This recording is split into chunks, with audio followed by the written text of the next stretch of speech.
Okay, let's take a look at Photoshop's beta version. Adobe launches, pre-launches, I guess, versions of Photoshop and Lightroom occasionally, and you can use those, download them, and use them for the same, no additional charge, and it does not affect your current copy, the active released version of Photoshop. It's a separate program. I'll show you how you can download it, and I will kind of look at the AI portion. It's pretty cool. It does all kind of things. It's maybe controversial. I'm not going to go into that. I'll just show you some of the things it can do, and you can get it and download it and play with it for free. So let me show you how you get it first. So like with all Adobe products, unfortunately you have to be subscribed to their monthly service, or you can pay it annually. But it'll be in your Creative Cloud account, and if you're like me, it's already kind of running there in the background. I'm on a Mac, so maybe a little different on Windows. So I'm going to go to my Creative Cloud account, and then just go to your Apps tab, and it'll list apps that you've got loaded, and then down below there's on the left hand side there's a piece that says Beta Apps, and if you click on that, it'll list the current apps that have beta versions. So you can see there's Illustrator and Premiere Pro and Bridge and a variety of things. And then there's also one that says Photoshop Beta.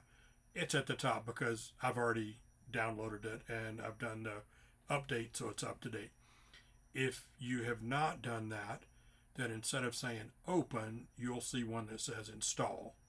So when you click on the install for Photoshop Beta, it will install a new program of Photoshop that is beta, that does not impact your current released version of Photoshop. So it's not like you're trashing something. It works independently. They're two different programs, and even the icon will look differently. You'll notice this is white and it says Photoshop Beta, and the released version down on my toolbar, there's Adobe Photoshop 2023. So there are two different ones, and here's the beta.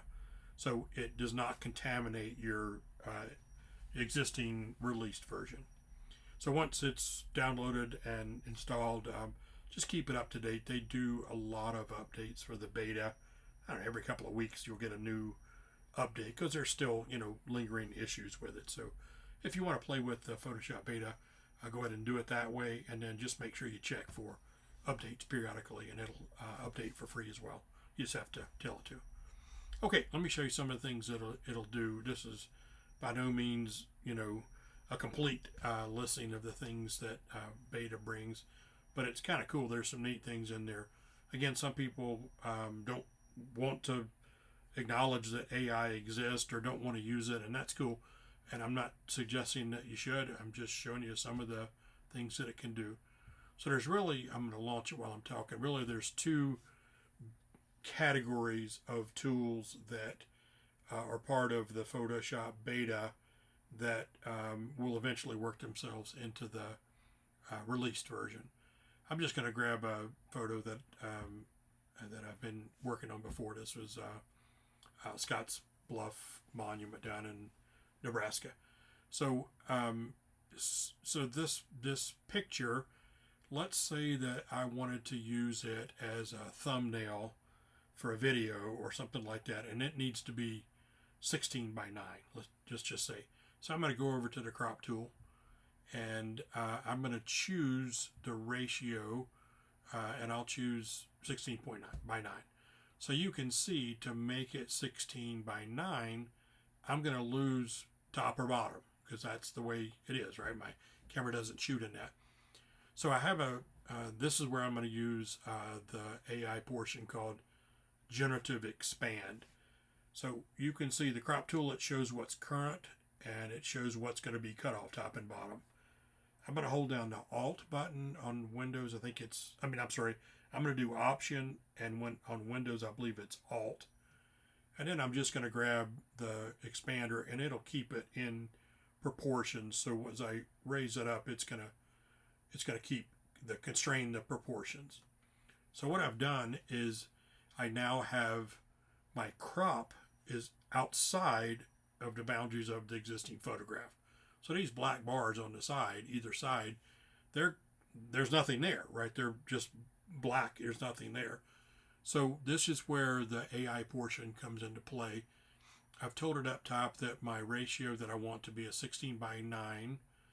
And then there's a couple of choices here. I think by default it says background, and you have to come down and select. In this case, I'm going to use Generative Expand. And then we're going to tell the machine to talk to Adobe. It's got to be connected to the internet, and your existing account's got to be current. And it's going to go up and it's going to use the power of, their huge network of servers, and it's going to create the portions that are now black. It's going to create an image that it thinks will match that. It does a pretty daggum good job. So two ways: you can either click the check mark, or you can just come down to the bottom where it says generate and click on that. We're going to leave this blank because we don't want to suggest what it's going to generate. We want it to look at the picture and then let it generate. Before I do it, just look on the sides. You'll notice that we're kind of right at that tree, and then on the right hand side there's some kind of agriculture stuff out there, brown, field or whatever, pasture, whatever. So I'm going to go ahead and just click generate. Just a simple little demonstration. But also notice the rock wall. So that's our primary, kind of feature. So I'm going to click generate and let it do its thing. Takes, I don't know, depending on your machine, 20 seconds or something. Doesn't matter, whatever it takes.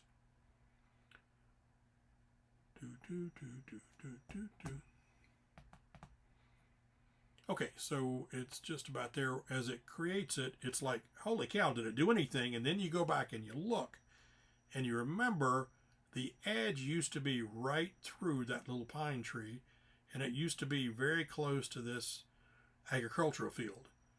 So it has done a remarkable job of imagining what this wall would look like if we had framed it differently, right?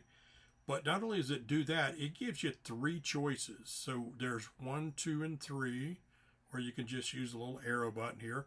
So that's option 1. And there's option 2. It's just a little bit different on the sides. And there's option 3. That's different. It really kind of cut that one off. So look at 3 and watch this little area on the left here. Watch 3 versus 2. So you can see 2, it put in a lot of pine trees, right? So you look at that and you go, damn, that's pretty good. It fits my 16:9 ratio that I needed, and it looks authentic. It's not, but it looks authentic. So let's say that the 3 choices over here on the right, it gave us, we didn't like either of them. So are we stuck or we're not? If you just click on generate again, it'll just generate 3 more. So we'll let it do that, and we'll have a total of 6 choices. So give me just a minute. And then while it's doing it, you can see down here it's building layers for each of those generative layers. It's going to build a layer within Photoshop so that it's not trashing the original picture. All right, so now we've got 6 choices. So there's 1, there's 2, 3, 4. That's a little bit wonky over here on the side. You can kind of see the line. Number 5, the same thing. It's kind of, anyway, number 5, and then number 6. So remember, it's not doing anything to the center part of the picture. It's intact. It's just putting these 2 walls, kind of those 2 items on either side, right and left. I kind of like, I think I like number 2 the best. Well, there's number 1. I like it when it has this pine over here. So 1, 2. I think I'm going to take number 1. So looking at this picture, if I needed to use this in that ratio and I wanted to expand on what the photograph had, that's what Generative Expand does. So remember, we're looking at Generative Expand first. So let's say, well, that's cool, but I need to do a little different. So I'm going to hold down my Alt on a PC and Option on a Mac, and I'm just going to stretch this bad boy. And instead of keeping it centered, I'm going to take the image, I'm going to put it up there. I don't want any more sky, but I'd like a little bit more foreground. Actually, I'm going to do it the other way. I'm going to drag it right over here. And I don't want any more sky, but I want a little bit more foreground, and I want to see what it's going to do with this garbage, this over here. So I'm just going to go ahead and tell it to generate again. And we're getting a whole nother, this has nothing to do with the first one. This is secondary to that. We could have just stopped and saved, and we'd have had that image that we chose out of the 6 options that we asked for. So the thing about this is, remember, we're getting further and further and further away from what the actual image looks like. But it did a pretty daggum good job, because look, it put that hiking path in, and we were about here on the pine trees and the rock wall. I mean, you look at that and you go, holy cow, is that original or not? I mean, if you pixel peep and zoom in, you can see some differences. It's not a released product yet, so it's still kind of doing, it's still learning how to get this done. But that's number 1. There's number 2. That's kind of cool. It got kind of wonky over there. And then number 3. I still like number 1. So number 1 is we've gotten a long ways from what the original picture used to be. So again, not trying to say this is something that you should do or something that anybody should. It's a tool. That's all it is, and it's just kind of fun to play around with. All right, I'm gonna kill this photo and not save that. So that's Generative Expand. Let's see. Let's grab this guy. Okay, so this is over to Tetons, and I had lunch here, and for some reason I decided it'd be smart to take a picture of the picnic table, and so I did, and that's okay, but I don't really like the picnic table, so I think what I'm going to do is show you the next thing of how to get rid of the picnic table. So there's a lot of ways of doing it, but there's a new tool that works like a champ. Now just realize that there's also shadows on the ground, so we're going to need to work on those. So the next new tool, if I can find it over here, is called there. So under the tool that looks like the Band-Aid, if you press and hold, there's now a remove tool. It's pretty daggum cool. So like any brush, it's going to come up with a small thing. If you use your right and left bracket keys, you can make it whatever size you want to. So I'll get it, whatever size. And then I'm going to make the image larger, and on a Mac it's Control Plus. So I want to get where I can see that pretty well. Okay, so another thing that's kind of cool is you don't have to be very accurate with this. You just paint the daggum thing. So I'm just going to paint this bench, picnic table, whatever. I'm going to get over here, and I'm going to get over here. I'm just doing this on the trackpad, so it's not very accurate. Get the legs, that other seat, the support thingy-jiggy. Okay, and then I got to come back over and get that shadow. And I got to get this shadow. Okay, so that's my selection. So I think I missed the shadow underneath there as well, but you can tell I didn't do a great job. I just kind of did it, right? So there's a couple of things. One is you can make sure to say sample all layers. I should have shown that first. So if you've got 3 or 4 layers, if you don't have that checked, it's only going to look on the layer. It's only going to erase from the layer that you're on. So if you put sample all layers, and if there's 4 or 5 layers, it's going to sample all of those. And so then I'm going to go ahead. There's another check here. It's hard to read, but it says remove after each stroke. And that just drives me crazy. So if remove after each stroke is checked, if you drag across something and then let go of the mouse or off the touchpad, and then go, it's going to do its thing. You can't stop it. And then if you do a little bit more, it's going to drag again, and it's going to do it again. So right now, I said don't have that checked. It's not going to do anything until I hit the check mark.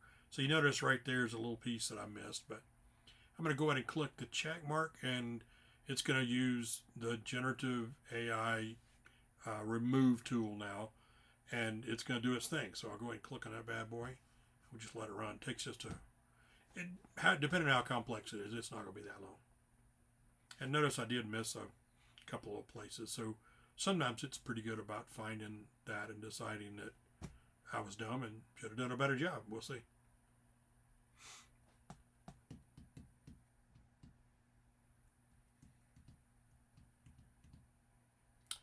Well, holy cow, it didn't leave much in there. We've got a little bit of the shadow that I forgot about, but look at that bad boy. So I'm going to do it again, and I'm just going to grab this shadow here that I forgot to get, and I think there's a little piece of leg right there. All right, and kind of got that bad boy. I'll just click on check mark again. And I don't know if you were counting. I was talking, running my mouth and stuff, but if you look at the time invested from the time that I actually started painting and it hit the button, it's absolutely, I can't ask for anything more. So that bench is gone, and it is, I don't know, it may have taken, I don't know, it might have taken a minute, I don't know, total. It just didn't take much time. So it did really good. And remember, I was zoomed in. I'll just zoom out so you can see the entire thing. In Photoshop, it's Command plus or Command minus, and then I think on a PC, I think it's Control plus or Control minus. So whatever it takes to get there. So that's just an example of the new Remove tool, and we can look at a couple more examples of that. But I want to make this somewhat short. Okay, and then the next part that's kind of cool. Let's take this. Let's take this cow right here in the snow. Okay, so it's in excuse me. So we'll open it up here.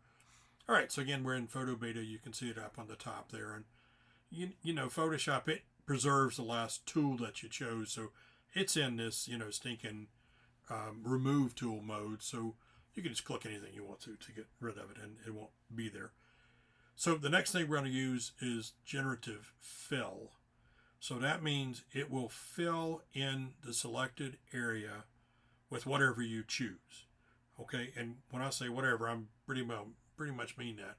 So I'm going to just grab the square selection tool, and I'm just going to draw whatever. I'm just going to draw that. Okay, so that's my selection, and then I'm going to type in where it says Generative Fill.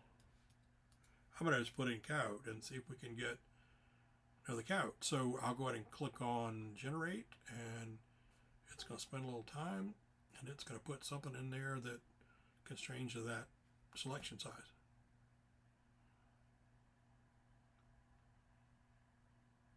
Please hold. Holy smokes, really? That one's wrong color. Of course, we can still edit it, and you can darken it, whatever you need to do, size it, whatever you need to. That's the first section. That's the second choice, excuse me. That's the third one. I like that second one kind of. He's kind of looking. That's kind of good. Okay, so there's a cow. Okay, that's cool. All right, let's do this. Let's go over here, and let's put another selection, and let's put a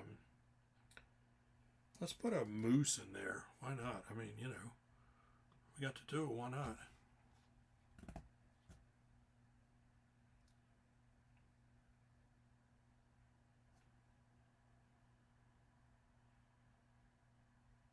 It's coming. All right, check him out. There's or her. Check her out. All right, there's number one. Number two. That's kind of cool. Looking down. So I like two. And let's just say we're cool with that. And then I'm gonna do the move tool. So just do an M. Oh, come on now. Okay, and well, thought I was going to. I'm in the select tool mode still, so let me get out of that. Okay, so you can select and you can move the things wherever you want to. Of course, if I move it, that background's not going to match anymore, right? So if you notice, it looks really wonky. So just go ahead and hit generate again, and it's going to generate my selection, which is that square, and then the thing that it's going to generate is the topic is a moose. So now the background's going to match, and we'll get a couple of choices. So, that's cool. Even put a shadow. Notice that shadow underneath it. It's kind of cool. There's a bull. And that's a pretty weird looking one. I mean, we got to admit that's pretty strange. Okay. So let's get rid of that guy.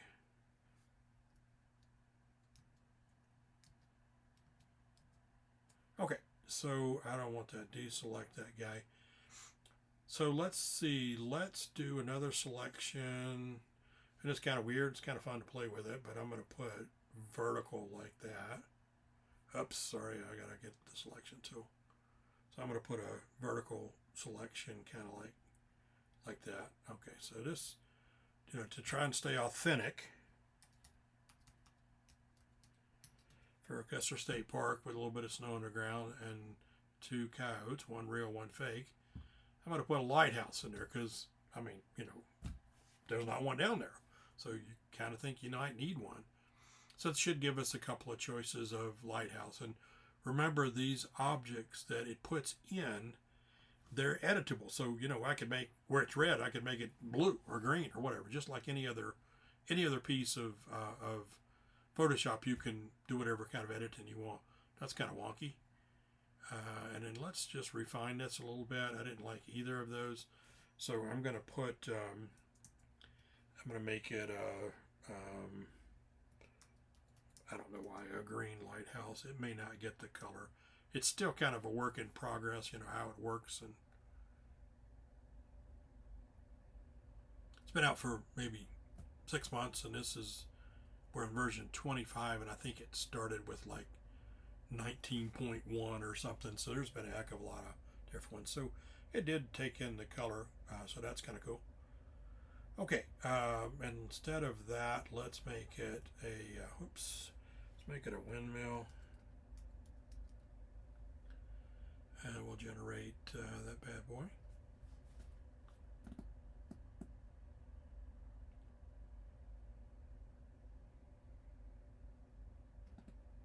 When you're working, it doesn't seem like it takes that long because I got something else going on or listen to music or something. Of course, when everybody's watching, it's taking forever. All right, those are all kind of wonky. Those are kind of crazy. Let's see. So let's do some. I'll show you one other thing that's kind of cool.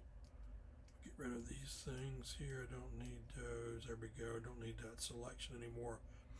So that remove tool that I showed earlier, it's interesting because it'll take whatever that you're trying to remove. That's not a good one. Let's do a different one here. Excuse me. Sorry, I wasn't really prepared for this. Let's see. Oh yeah, this was kind of cool. Okay, so I put, she was over here originally. Whoops, let me just open it up in Photoshop. She was further to the right and wanted to move her to the left to give it some room to walk into. Thanks for that tip, Deb. And then I also there was just a very minor amount of this morning sun, and I drew a cone of light in here to kind of enhance what that sunrise looked like and make it look what I thought was more authentic and a little bit better. And I also was able to lighten the forest floor in the background. That was completely in the shadow, but I was able to do that without, kind of trashing those shadows that I wanted to have remaining in the back. So that's very handy for that. So let's say that we want to put in, let's put in a bull elk. Let's see if it'll let us do that. Maybe we'll put it back here just a little bit. We'll kind of put a little thing right there, and then we're going to put in an elk. May have to just make it an elk. Sometimes it gets funky and it thinks that we're trying to do something illicit, like right there. See, I violated the standards. I don't know why it does that, but I'll just put in elk this time, and then we'll just wait until it gives us a one that's a bull. It's funny. I don't know why it doesn't like things like that. Oh, it did it again. So we'll try moose, and we'll just throw moose in there and see if we can't find that guy. Sorry, pretty bad demo when I can't get it to work.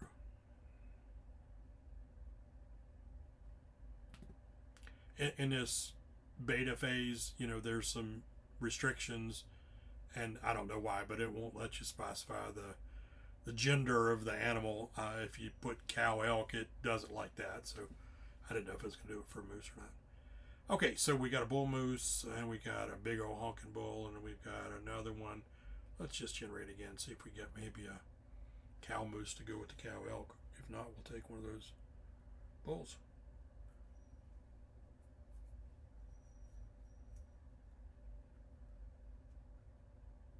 All right, so we got 3 more.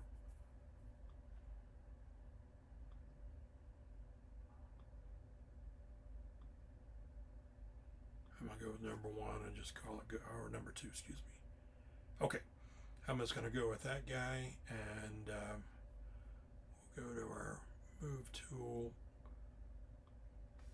and just size him down just a smidge. Whoops, that's not what I meant to do.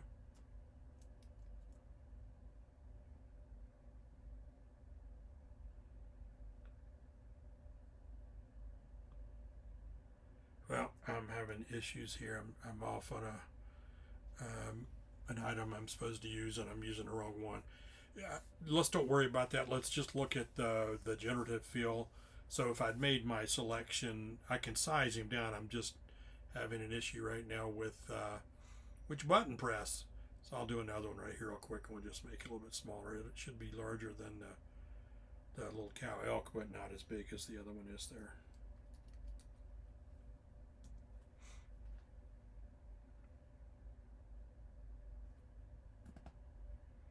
Basically, I just want to show that there's some cool things that it can do. The remove tool is outstanding. If we intended to have something we need to expand, especially if you need to change the size to ratio of your photograph, and you don't want to cut out the, maybe the sun, the sky, or the foreground, but you need to have more on the sides. I find that just outstanding. So I'll leave that cow in there, and we'll get rid of this dude over here. Hopefully this is a little bit interesting kind of introduction to it. Just get into it and play around with it if you'd like to. Like I said, it does not change your existing released version of Photoshop. As a matter of fact, you can have them both open at the same time. You see I've got Photoshop Beta there. If I go ahead and just open up the regular Photoshop, which I think is 24/7 or something like that. I'll get the version number here. I just updated it today. You'll see that both of them can run, and you can function perfectly in either one. It's still open up because I just updated it just a minute ago. Okay, there's the regular Photoshop, not the beta. And if I go to about 24/7 is the version for the new one. And if I go in and open a file, I don't care, it doesn't matter what it is, let's just say it's this guy. You can do whatever you want to with it. If I want to oops, just a minute. All right, if I want to put I've got my signature as a brush, so if I wanted to put a new layer on there, and sorry, if I want to use that to put in a signature, I can do that. Just a regular, this is just regular Photoshop. However you use it in your workflow, it has not impacted the function of loading Adobe Photoshop Beta has not impacted my regular Photoshop, and all the files that I've saved and edited in it, you can still bring them into Photoshop. You don't have to go into Photoshop Beta. So hopefully this is somewhat interesting to you. There's just a lot of things you can play around with it. This has gone on for a long time, so I'll go ahead and end this here. Appreciate it. Have fun. Bye.